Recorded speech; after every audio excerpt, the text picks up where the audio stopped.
রূপে ভরা দুনিয়াটা দেখতে কত ভালো,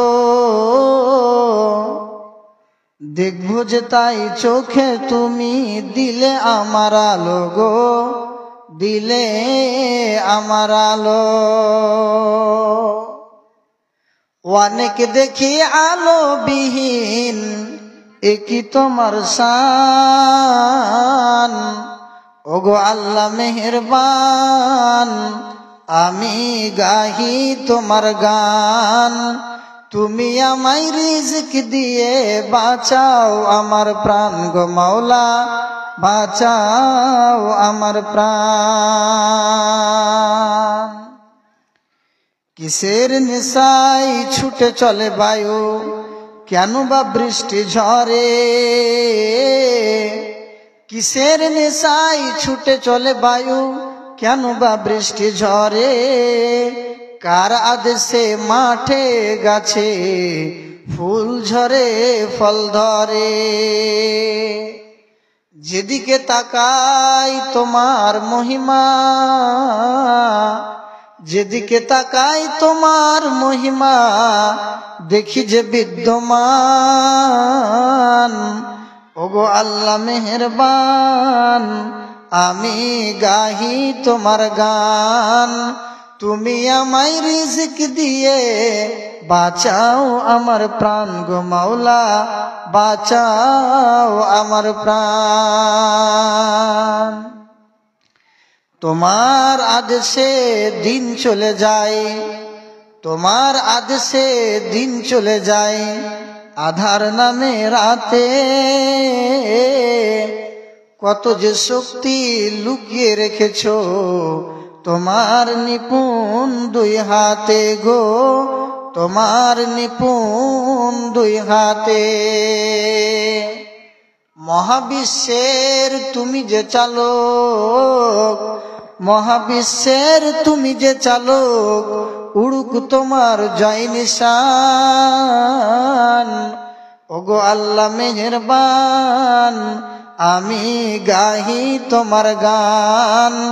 তুমি আমায় রিজক দিয়ে বাঁচাও আমার প্রাণ গো মাওলা, বাঁচাও আমার প্রাণ। উপস্থিত শ্রদ্ধেয় সম্মানীয় আজকের সভার সভাপতি সাহেব,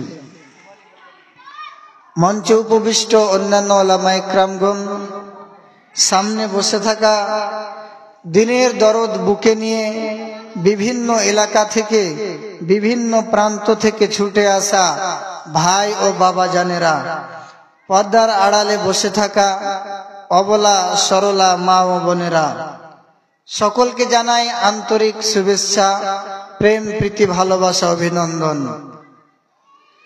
আজকে আপনাদের সম্মুখে উপস্থিত হতে পেরে আমি খুব খুশি যে আল্লাহ রাব্বুল আলামিন আপনাদের সামনে দুটা কথা বলার আমাকে সুযোগ করে দিয়েছেন, তাই তার প্রশংসা করি। এবং তিনি আমাদের সকলকে এই জায়গাতে এসে কিছু কথা কোরআন হাদিসের শোনার আমাদেরকে বড় ভাগ্যবান করেছেন, তাই তার শুকরিয়া আদায় করি। সবাই বলি আলহামদুলিল্লাহ। অতঃপর দরুদ ও শান্তির ধারা বর্ষিত হোক সৈয়দুল আম্বিয়া খাতামান নবীন নবী আহমদ মুজতবা মুহাম্মদ মুস্তাফা সাল্লাল্লাহু আলাইহি ওয়াসাল্লামের উপর। আল্লাহুম্মা সাল্লি আলাইহি ওয়া আল্লাহুম্মা বারিক আলাইহি। ভাইজানরা আমার, সময় খুব সীমিত। শুধু আমার সময় সীমিত না, আমার সময় অল্প না, বরং জালসাটার সময় সীমিত, খুব অল্প। যদি মনে করেন যে আজ সারা রাত 3টা 4টা পর্যন্ত জালসা চলবে, অতএব আমি এখন পর্যন্ত রাস্তায় ঘুরে বেড়াবো, আর কিছুক্ষণ পরে গিয়ে যেটা কোরআন হাদিসের কথা শুনে চলে আসব, তবে এটা আপনার ভুল ধারণা। আপনি যে যেখানেই থাকেন না কেন, আপনার ধারণা যদি এটা থাকে যে পরে যাব, রাত্রি 11টা 12টার দিকে কিছু শুনে চলে আসব, তাহলে আপনি বড় ভুল জায়গাতে আছেন। আপনাকে এই ধারণাটা শুধরাতে হবে ধারণাটা চেঞ্জ করতে হবে। আপনি সন্ধ্যা থেকে নিয়ে রাত 12টা অবধি এই জায়গাটা পাবেন, তারপরে এই জায়গাটা আর এরকম থাকবে না, এখান থেকে সমস্ত মাহফিলটা উঠে চলে যাবে। তো যাই হোক, আপনাদের কাছে আবদার, যারা এই রাস্তাঘাটে ঘুরে বেড়াচ্ছেন, আপনাদের কারণেই এই মহতী ধর্মীয় আলোচনা সভাটি করা হয়েছে। আপনাদের কারণেই এত সুন্দর একটা মাইক, এত সুন্দর একটা প্যান্ডেল, এত সুন্দর খাওয়ার ব্যবস্থা করা হয়েছে। শুধু উদ্দেশ্য হলো মাদ্রাসার কিছু উন্নতি এবং দিনের উন্নতি। একটাই উদ্দেশ্য, সেটা হলো দিনের উদ্দেশ্য, দিনের উন্নতি। কারণ মাদ্রাসার উন্নতি হলেই দিনের উন্নতি। তার মানে কি, ওই যে এক জায়গাতে আসছে, একটাই উদ্দেশ্য, সেটা হলো দিনকে কিভাবে আগে বাড়াতে হবে, সেই উদ্দেশ্যে আমরা চালিয়ে যাচ্ছি। আর আপনাকে আজ অবধি ঘন্টাখানিক ধরে এই দিকে ডাকা হচ্ছে, অথচ মাহফিলটা পুরোটা খালি। যে যেখানে আছেন ভাইজানেরা, আমার বোনেরা, আপনারা আপনাদের স্থান এসে গুছুন এবং আপনারা আপনাদের স্থানে বসে পড়ুন।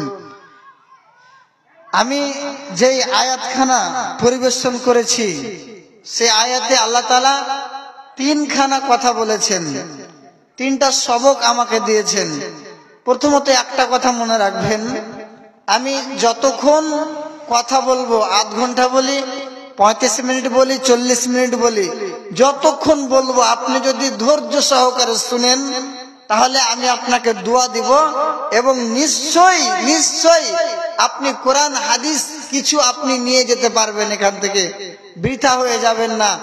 আর যদি আপনি কোরআন হাদিস এই জায়গা থেকে নিয়ে যেতে না পারেন, আপনি অযথা ভাবে এমনি যদি এই জায়গাতে এসে সময়টাকে নষ্ট করে চলে যান, তাহলে কসম আল্লাহর বলছি, কাল কিয়ামতের মাঠে এই সময়টুকুর আপনাকে হিসাব দিতে হবে। সময় সম্পর্কে ওয়াজ করতে গেলে ঘন্টাখানিক সময় লাগবে, তো সময়ের খুবই দাম রয়েছে। অতএব যতটুকু সময় আপনি এই মাহফিলে ব্যয় করবেন, আমার সামনে এসে ব্যয় করুন, আমাকে শুনুন, শুনে কিছু আপনি অর্জন করে যান। আল্লাহ তাআলা বলছেন যে খুজিল আফওয়া, এই মানুষগুলো, খুজিল আফওয়া, তোমরা ক্ষমাশীলতা অবলম্বন করো, তোমরা ক্ষমাশীলতা অবলম্বন করো। ওয়া উমুর বিল উরফে, এবং মানুষকে ভালো কথা বলো। যদি তোমার মুখ দাঁড়িয়ে দুটা কথা বলার ইচ্ছা হয়, দুটা কথা যদি কাউকে বলতে চাও, তাহলে ভালো কথা বলবে, মানুষকে হকের দিকে ডাকবে। খবরদার, হরগিজ হরগিজ তোমরা মানুষকে বেঅন্যায় পথে, তোমরা মানুষকে খারাপের দিকে, তোমরা মানুষকে খারাপ কথা বলবে না।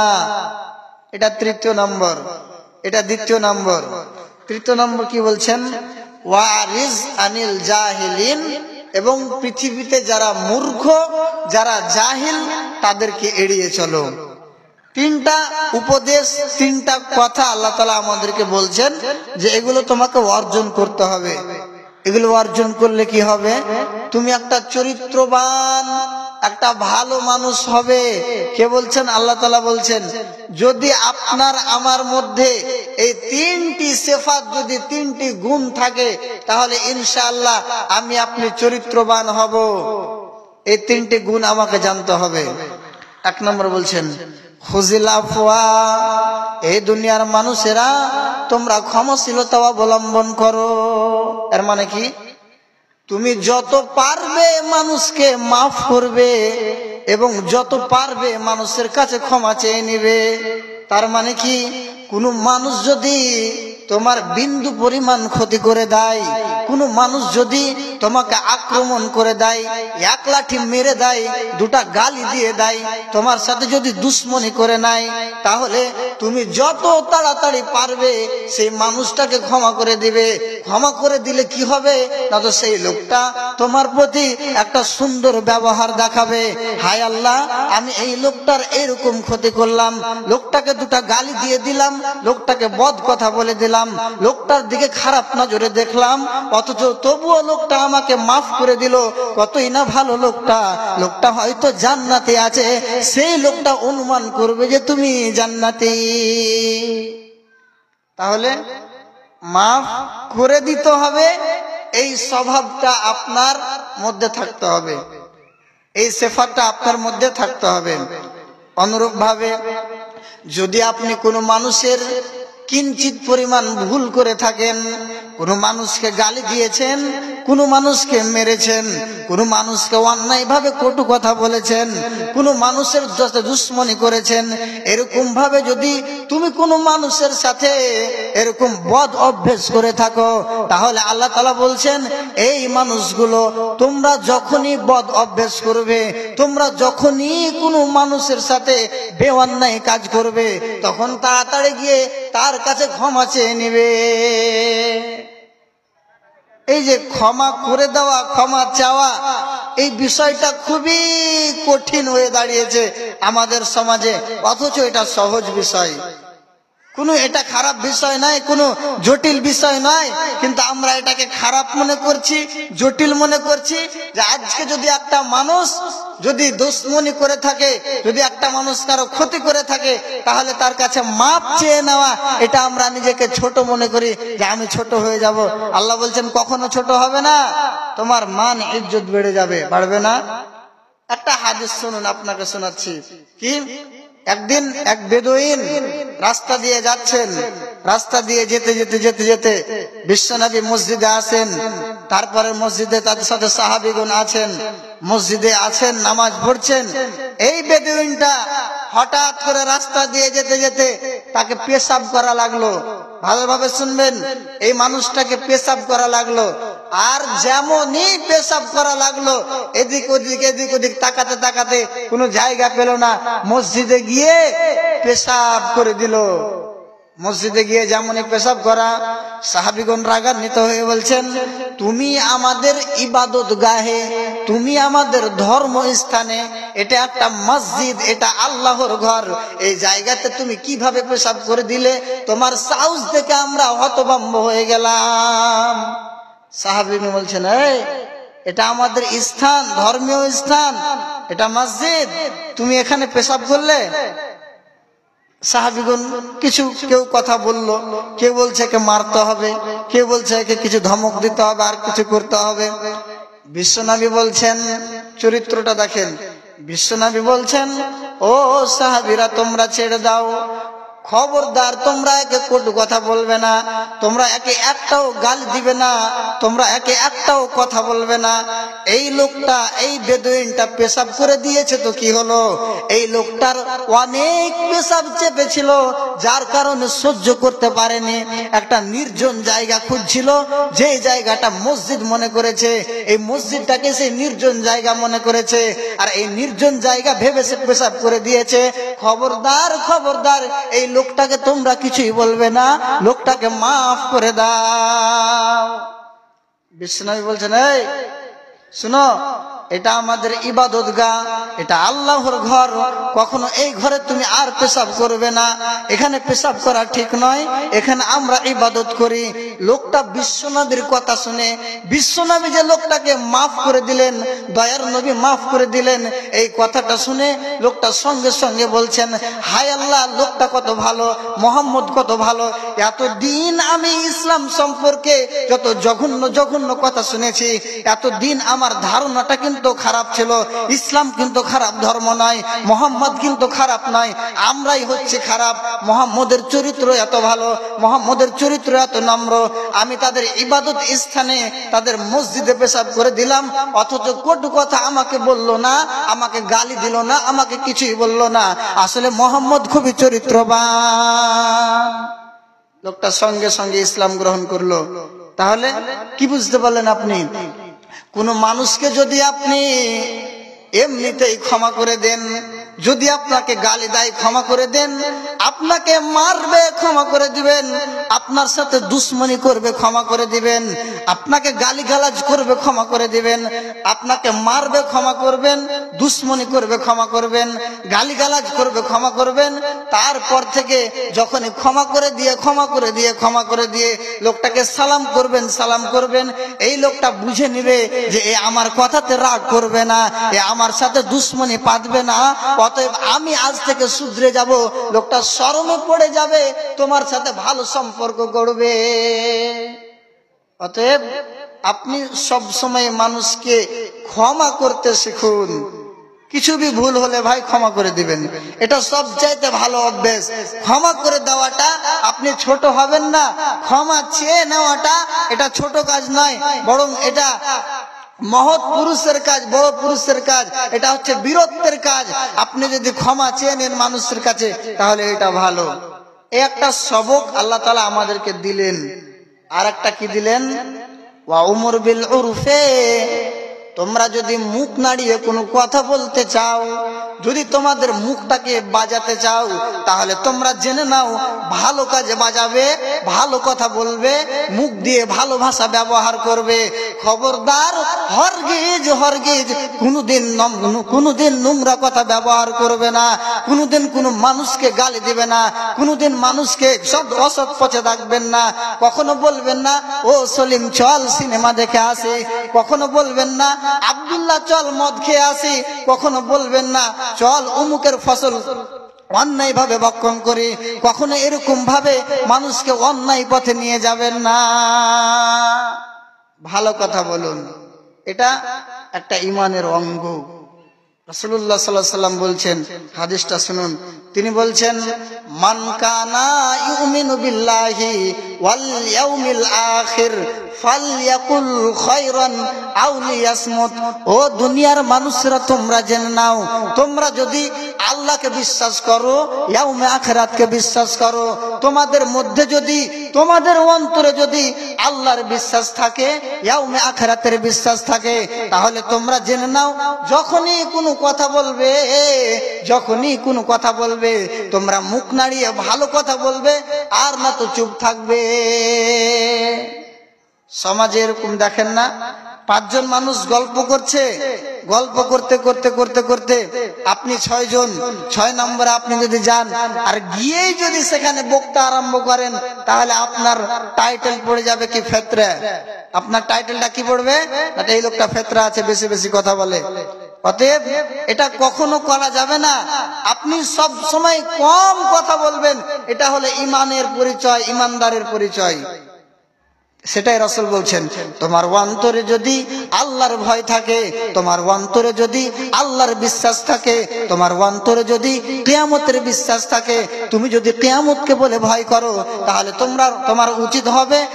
তোমার উচিত হবে তুমি যখনই কথা বলবে তো ভালো কথা বলবে, আর না তো মুখখানকে বুঝ করে রাখবে, মুখে সিপি লাগিয়ে রাখবে।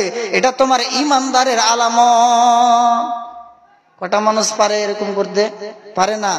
যে যখন যেখানে ইচ্ছা বক্তা আরম্ভ করে দেয়, তার ইচ্ছা করে আমি সব জায়গায় বকি, সব জায়গাতে কথা বলি, এটা একটা মানুষের ইচ্ছা করে। কিন্তু এই ইচ্ছাটাকে আপনাকে দূরে সরাতে হবে। বেশি বেশি কথা বলা, এটা কাল কিয়ামতের মাঠে আপনাকে বেশি হিসাব দিতে হবে। সেই কারণে আপনাকে বলছি, সব সময় মানুষের সামনে কম কথা বলবেন, আপনার সম্মান উঁচু হয়ে যাবে। এজন্য আপনি সব সময় ভালো কথা বলবেন। বন্ধু, আজকে কি বলবো, আমরা এতই খারাপ হয়ে গেছি যে আমাদেরকে মানুষরাও দেখতে পারে না। কি এই যে চলে এলো ফেতরা, এই যে চলে এলো জঘন্য মানুষ, বেশি বেশি কথা বলবে। আজকে আমার ব্যবহারে মানুষ আমার থেকে দূরে চলে যাচ্ছে। কেন? যে আমার বেশি বেশি কথা বলার কারণে ব্যবহারটা খারাপ হয়ে যায়। তো এটা একটা কথা। রাসূল বলছেন যে তোমার যদি ইয়াউমে আখিরাতের প্রতি বিশ্বাস থাকে, আল্লাহকে যদি বিশ্বাস করো, তাহলে উচিত হবে কি না তো খারাপ কথা বলবে না, সব সময় ভালো কথা বলবে, আর না তো মুখখানাকে সিপি লাগিয়ে রাখবে, চুপ করে থাকবে। দ্বিতীয় নম্বর তিনি বলছেন মান কানা ইউমিনু বিল্লাহি ওয়াল ইয়াউমিল আখির ফালইকরিম যায়ফাহু। এটা খুব জটিল। বাড়িতে যদি কোনো কুটুম আসে, শ্বশুর পক্ষের কুটুম হোক, আপনার মেয়ে পক্ষের কুটুম হোক, আপনার জামাই পক্ষের কুটুম হোক, আপনার শালা পক্ষের কুটুম হোক, আপনার কি বলে বোন পক্ষের কুটুম হোক, বহুনুর পক্ষের কুটুম হোক, মানুষের বাড়িতে যদি আপনার বাড়িতে যদি কুটুম আসে, তাহলে বিশ্বনবী বলছেন খবরদার ওই কুটুমকে তুমি অবহেলা করবে না, ওই মেহমানকে তুমি অবহেলা করবে না। যদি তুমি মেহমানকে অবহেলা করো, যদি তুমি মেহমানকে বাড়ি থেকে তাড়িয়ে দাও, তোমার ভয় যদি থাকে মেহমান যাতে আমার বাড়িতে না আসে, এরকম ভয় যদি তোমার থাকে, তাহলে তুমি জেনে নাও তোমার মধ্যে ঈমানের কমজোরি আছে। কেননা বিশ্বনবী বলছেন ওমান কানা ইউমিনু বিল্লাহি ওয়াল ইয়াউমিল আখির ফালইকরিম যায়ফাহু। তোমার বাড়িতে যদি মেহমান আসে, তাহলে তুমি মেহমানের খিদমত করবে। শ্বশুর বংশের মেহমান এলে খিদমত করবে, মেয়ে বংশের মেহমান এলে খিদমত করবে, বোনের বংশের মেহমান এলে খিদমত করবে, বোনরা আসলে খিদমত করবে। পৃথিবীতে যত মানুষ আছে যদি তোমার বাড়িতে মেহমান হিসাবে আসে, তাহলে নবীজি বলছেন খবরদার খবরদার তুমি তাদেরকে তাড়িয়ে দিবে না, যথারীতি সম্মান জানাবে। সম্মান করতে হবে মেহমানের। রাসূলের নিকটে একজন মেহমান আসলেন, আসার পরে বলছেন রাসূল দুদিন থেকে কিছু খাইনি, ভোক লেগেছে, খুব খুব খিদা পেয়েছে, কি করা যায়? এই ঘটনাটা ভালোভাবে শুনবেন। তো রাসূল বলছেন সাহাবীগণ যাও আমার বাড়িতে গিয়ে দেখো কিছু খানা আছে কিনা, কিছু খাদ্য বেঁচে আছে কিনা।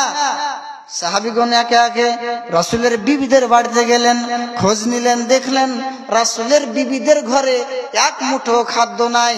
আর এক মুঠো খাদ্য না থাকার কারণে সাহাবীরা ঘুরে চলে এলেন।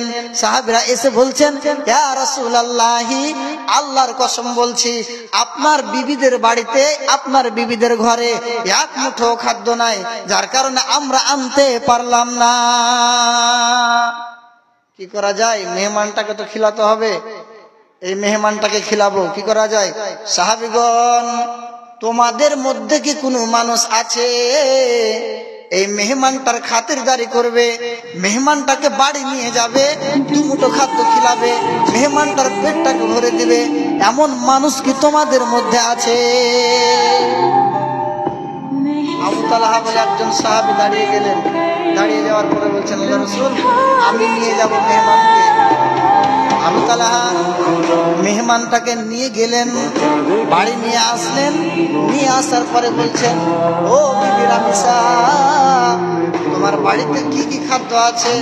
ঘরে যা খাদ্য আছে মেহমানটাকে দাও, আমি করে খেলাই, মেহমানটা আরাম পায়।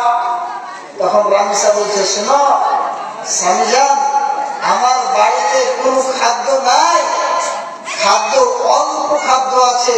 দুটো বাচ্চা আমার বিছানায় ঘুমাচ্ছে, এই বাচ্চা দুটোকে আমি যখনই জাগবে এই খাদ্য দুটো খিলাবো। তখন আবু তালহা বলছেন শোনো রামিসা, খবরদার, এটা মেহমান, রাসূলের কথাতে মেহমান নিয়ে এসেছি। রাসূল এলান করলেন মেহমানটাকে কে নিয়ে যাবে? আমি নিয়ে এসেছি। রামিসা তুমি শুনো, যেইটুকু খাদ্য আছে, যতটুকু খাদ্য আছে, খাদ্যটুকু মেহমানটাকে দিয়ে দাও।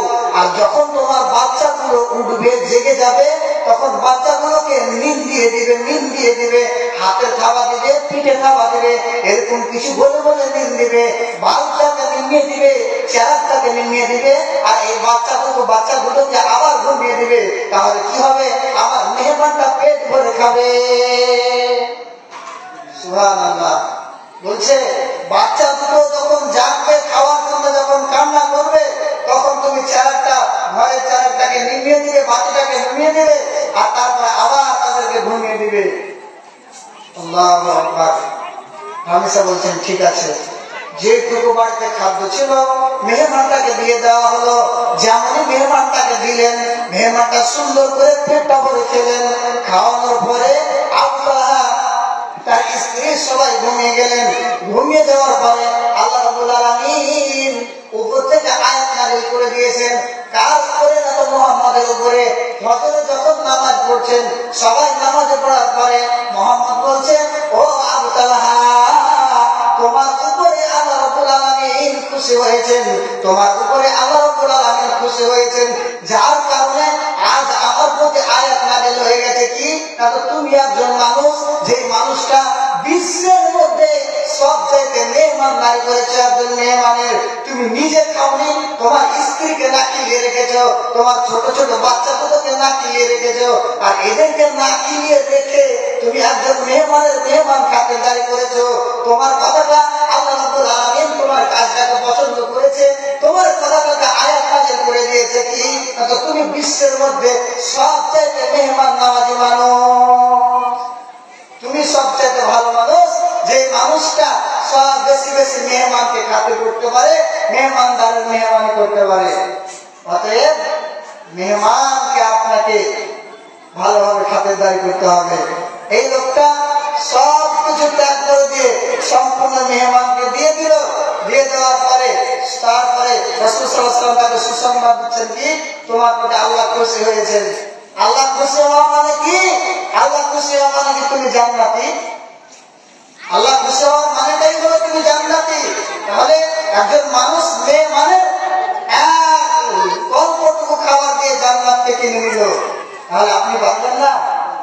কেন মেহমানকে দেখে আপনার ভয় লাগে? যদি বাড়িতে কোনো মানুষের একটা ফকির আছে, তাহলে ওই ফকিরটাকে আপনার দুয়ারে খাড়া করে রাখে, দুয়ারে খাড়া করে রাখার পরে যদি দুটা খেতে যায় তাহলে বলে খাবার নাই। কেন? বাড়িটা যে টাইলস কষা, রং করা, পাকা, ওই বাড়িটা একটা ফকির কিভাবে সানাবে? ওকে শরম লাগছে, ওকে সানাতে দেবে না, ঢুকতে দেবে না। হায় হায় হায়, কি হলো? মাঠ আর ঘাট বলে নেই কোনো ভেদাভেদ, অপরাধ চারদিকে করে থই থই, প্রদীপটি হাতে লয়ে খুঁজি আমি গারে গারে, হায় রে ইমানের দুনিয়াটা কই, কোরআনের দুনিয়াটা কই। জানো মোরা বাস করি চামড়ার বাড়িতে, ছিঁড়ে খাবে কোন কোন পুকুরে, রাবণের রাত চলে সবটাই দাপটে, ব্যভিচার চলে দিনে দুপুরে, দুঃখের বিনাশ করে স্বর্গের সুখ দেবে বলো, এমন সুখ দেশে কই। মাঠ আর ঘাট বলে নেই কোনো ভেদাভেদ, অপরাধ চারদিকে করে থই থই, প্রদীপটি হাতে ধরে খুঁজি আমি দাঁড়ে দাঁড়ে, হায় রে কোরআনের দুনিয়াটা কই, ইমানের দুনিয়াটা কই। মানুষের ইমান আছে? ফকিরকে যদি 10 টাকা আছে 2 টাকা দিয়ে দিই তার কমে যাবে। ইমান নাই যে আমার বেড়ে যাবে। আজকে 5টা ঘাটা আছে, খাদ্য আছে বাড়িতে, আমার 5 জন ছেলে মাঠে আছে, আসবে যে খাবে, ফকিরকে দিলেন না আপনি, কেন যে কমে যাবে? ইমান নাই। তাহলে এগুলো আপনাকে ইমান রাখতে হবে আল্লাহর উপরে, যে আমি সম্পূর্ণ বিষয়টাকে, সম্পূর্ণ আমার জীবনটাকে আল্লাহর পথে দিয়ে দিলাম। মেহমানটা হলো আল্লাহর বান্দা, মেহমানটা হলো যারা মেহমানের মেহমানদারি করবে, আল্লাহ রাব্বুল আলামিন তার প্রতি সবচেয়ে বেশি খুশি হন। অতএব মেহমানকে আপনাকে সম্মান করতে হবে। তারপর নবী বলছেন ওমান কানা ইউমিনু বিল্লাহি ওয়াল ইয়াউমিল আখির ফালইকরিম জারাহু। এটাতে সবাই ফেসে যাবে। কি? রাসূল বলছেন তোমার যদি ইয়াউমে আখিরাতের প্রতি বিশ্বাস থাকে, আল্লাহর উপরে বিশ্বাস থাকে, তোমার অন্তরে যদি এই বিশ্বাসটা থাকে যে আল্লাহ রাব্বুল আলামিন আছেন, তিনি আমাকে দেখছেন, আর একদিন কিয়ামত কায়েম হবে, যেদিন আমাকে হিসাব নিকাশ দিতে হবে, এই বিশ্বাসটা যদি তোমার অন্তরে থাকে, তাহলে রাসূলুল্লাহ বলছেন তুমি জেনে নাও তুমি তোমার পড়শির খিদমত করবে। এটা তোমার উচিত, পড়শির খিদমত করা। কজন মানুষকে পাওয়া যাবে যার সাথে তার পড়শির সম্পর্ক ভালো আছে? কজন মানুষ পাওয়া যাবে এরকম? কসম আল্লাহর বলছি, আমাদের সমাজে 80% মানুষের মধ্যে পড়শির সাথে ঝামেলা লেগে আছে। তাগুতের রাজ কায়েম হয়েছে সারা দুনিয়ায়, হায় রে হায়, মুমিনের আজ ঈমান নিয়ে বেঁচে থাকা বড় হয়েছে দায়, বেঁচে থাকা বড় হয়েছে দায়। মদে মাতামাতি, চুরি ছিনতাই, জেনা করা যেন বড় কথা নয়, সৎ ও সততা কখন মরেছে, পাপ বলে কিছু নেই ধরাই। তাগুতের রাজ কায়েম হয়েছে সারা দুনিয়ায়, হায় রে হায়, মুমিনের আজ ঈমান নিয়ে বেঁচে থাকা বড় হয়েছে দায়। তাহলে পড়শির খিদমত করতে হবে, পড়শিকে যথারীতি আপনাকে সহযোগিতা করতে হবে। লাভ কি হবে? কালকে যদি আপনি অসুস্থ পড়ে যান রাত্রি 12টার সময়, আপনাকে নিয়ে যেতে হবে হাসপাতালে, বাড়িতে কোনো মানুষ নাই, এরকম অবস্থাতে কে নিয়ে যাবে প্রথম আপনাকে কে ধরবে, আপনার হাতখানা ধরে উঠাবে কে? ওই লোকটা হলো পড়োশি। অতএব পড়োশির সাথে যার দুশ্মনী আছে তার জীবন শেষ দুনিয়াতে। পড়োশির সাথে সবসময় সম্পর্কটাকে ভালো রাখতে হবে। যদি আপনি মাংস রান্না করেন, তাহলে ঝোলটুকু বেশি করবেন, আর ওই ঝোলটুকু আপনি পড়োশিকে পৌঁছে দিবেন। এটা হলো হাদিসের বাণী। পড়োশির খিদমত করুন। পড়োশি আপনার জান, পড়োশি আপনার প্রাণ। পড়োশি যদি আপনার নারাজ থাকে তাহলে আল্লাহ তাআলা নারাজ থাকবেন, পড়োশি যদি আপনার খুশি থাকে আল্লাহ তাআলা খুশি থাকবেন। অতএব পড়োশিকে ছেড়ে দিলে হবে।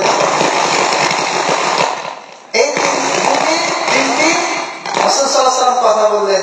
আর আল্লাহ তাআলা বলেছেন কি, সমাজশীলতা অবলম্বন করো, মুখ নাড়িয়ে ভালো কথা বলো। তারপরে তিনি বলছেন ওয়ারিস আনিল জাহিলিন, এই লোকেরা যারা জাহিল, যারা পৃথিবীতে মূর্খ, তাদেরকে এড়িয়ে চলো। তাহলে জাহিল কারা? আমি আপনাকে হাত দিয়ে দেখিয়ে দেবো না অমুক টোলার আব্দুর রহমান জাহিল, অমুক টোলার আব্দুল সাত্তার জাহিল, অমুক টোলার আব্দুল্লাহ জাহিল। এভাবে হাত দিয়ে আমার দেখিয়ে দেওয়ার ক্ষমতা নাই। আমি আপনাকে ফর্মুলা বলে দিচ্ছি, আপনি মিলিয়ে দিবেন কারা জাহিল।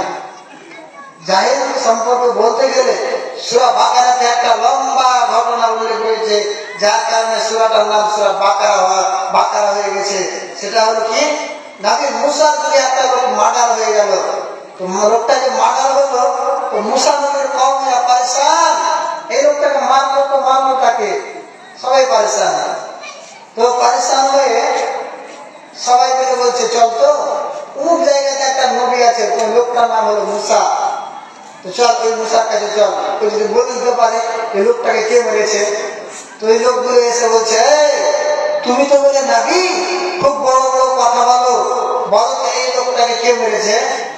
তখন মুসা নবী বলছেন শুনো, ইন্নাল্লাহা ইয়ামুরুকুম আন তাযবাহু বাকারাতান, এই লোকটা তোমরা যে কথাগুলো বলছো, মুসা নবী বলছেন তোমরা আমাকে প্রশ্ন করছো যে এই লোকটাকে কে মেরেছে, তাহলে তোমরা জেনে নাও আল্লাহ রাব্বুল আলামিন তোমাদের উপরে একটা হুকুম নাযিল করলেন।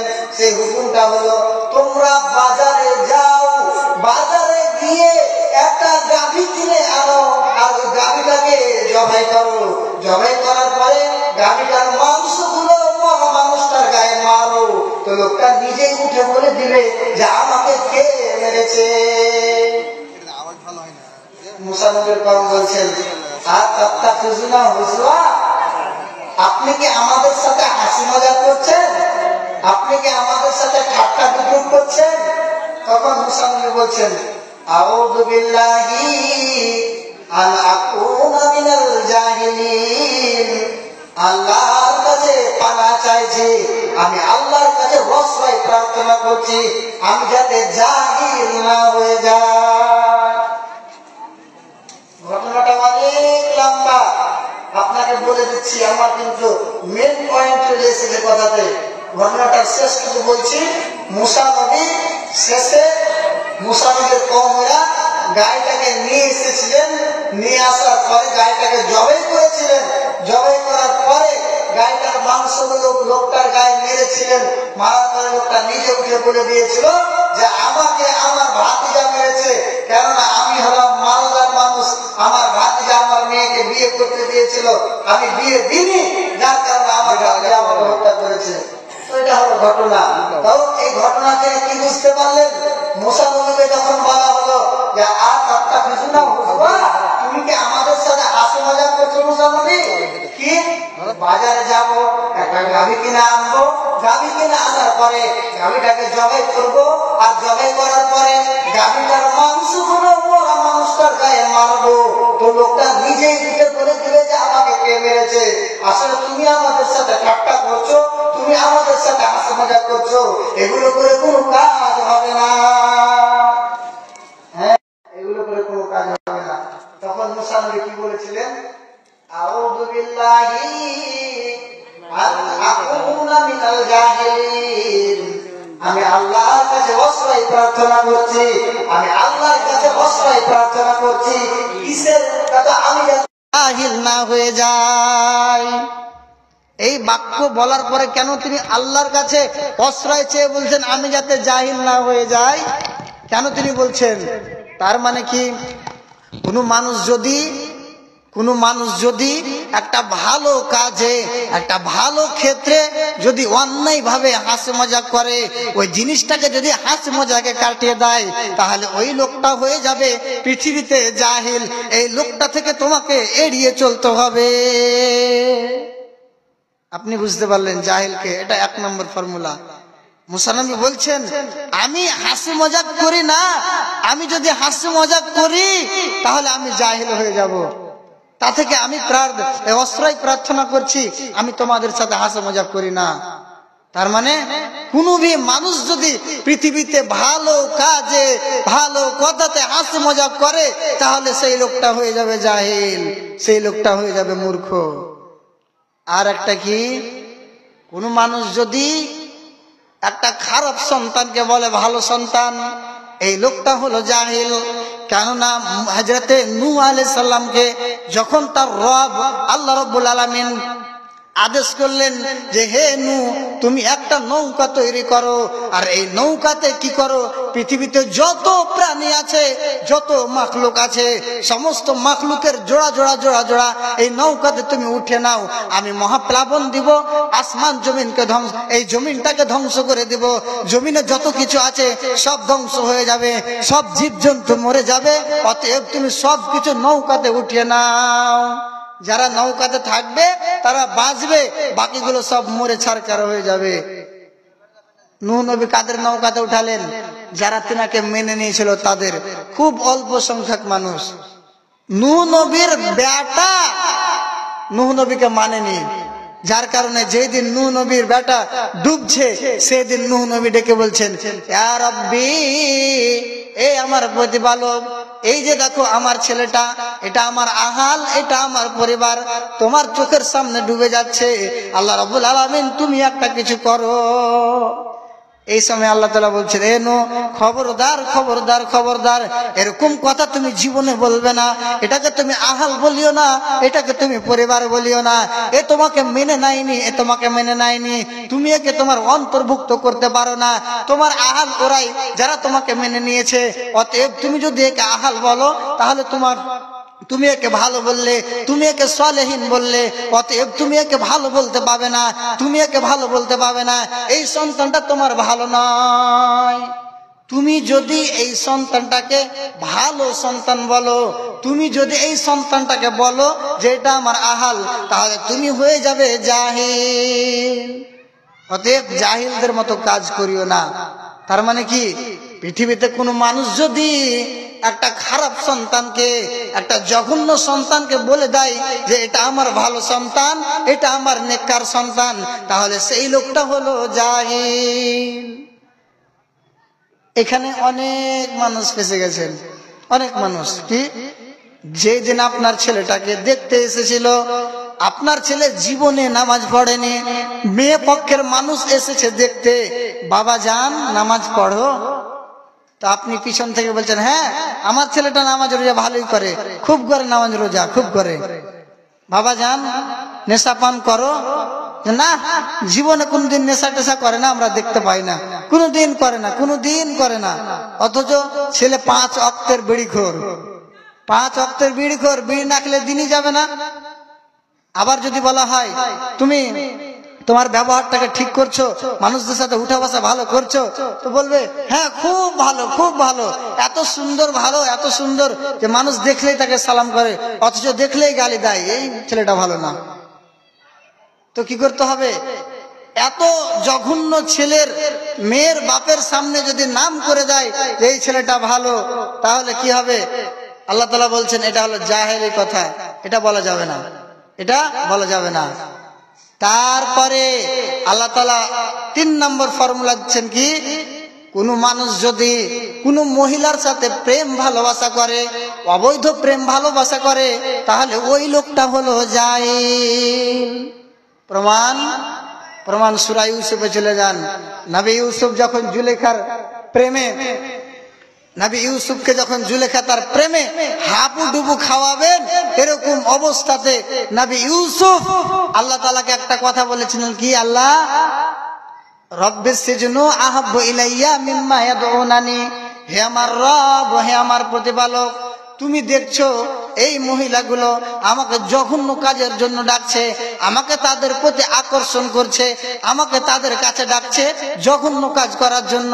আল্লাহ গো, তুমি এই মহিলার কৌশল থেকে আমাকে বাঁচিয়ে নাও, তুমি এই মহিলার জাদু থেকে আমাকে বাঁচিয়ে নাও। আমি যদি এই মহিলার জাদু থেকে না বাঁচতে পারি, আমি যদি এই মহিলার প্রেমে পড়ে যাই, তাহলে আমি হয়ে যাব জাহিল, আমি হয়ে যাব মূর্খ। অতএব পৃথিবীতে যে যুবক যুবতীরা, পৃথিবীতে যে মানুষেরা অন্যায় ভাবে ভালোবাসা করবে, অন্যায় ভাবে প্রেম করবে, অন্যায় ভাবে ভালোবাসা করবে, অবৈধ সম্পর্ক রাখবে, একটা ছেলে একটা মেয়ে যদি সম্পর্ক রাখে, তাহলে আল্লাহ তাআলার বিধান অনুযায়ী, নবী ইউসুফের কথা অনুযায়ী এই লোকটা হলো পৃথিবীতে জাহিল। অতএব এই থেকে বেঁচে থাকতে হবে। যদি বেঁচে না থাকেন তাহলে আপনি বরবাদ হয়ে যাবেন। তারপরে আরেকটা কে জাহিল? আল্লাহ তাআলা কোরআন মাজিদের সূরা লূতের কথা বলেছেন। সূরা লূত কওমের কথা বলেছেন যে কওমে লূত এমন একটা সম্প্রদায় ছিল, যেই সম্প্রদায়টা পুরুষদেরকে বিবাহ করত, এত সুন্দর সুন্দর মেয়ে ছেলেগুলোকে ছেড়ে দিয়ে তারা কি করত না, তো ছেলেদেরকে বিয়ে করত। যেই ছেলেটা পছন্দ হতো সেই ছেলেটাকেই বিয়ে করে নিত। সেই সময় নবী লূত তার কওমকে ডেকে বলেছিলেন, এ আমার কওম, আইন্নাকুম লা তাতুনার রিজালা শাহওয়াতাম মিন দুনিন নিসাই, এ আমার কওমের লোকেরা, তোমরা কি করছো এটা? তোমরা ভালো ভালো মেয়েগুলোকে ছেড়ে দিয়ে, সুন্দর সুন্দর মেয়েগুলোকে ছেড়ে দিয়ে তোমরা কি করছো না, তো তোমরা ছেলেদেরকে বিয়ে করছো। বাল আনতুম কওমুন তাজহালুন, তোমরাই হলে জাহিল কওম, তোমরাই হলে মূর্খ লোক। অতএব কোন মানুষ যদি পৃথিবীতে মেয়েতে মেয়েতে জেনা করে নাই, পৃথিবীতে ছেলেতে ছেলেতে জেনা করে নাই, তাহলে তারা জাহিল, তারাই মূর্খ।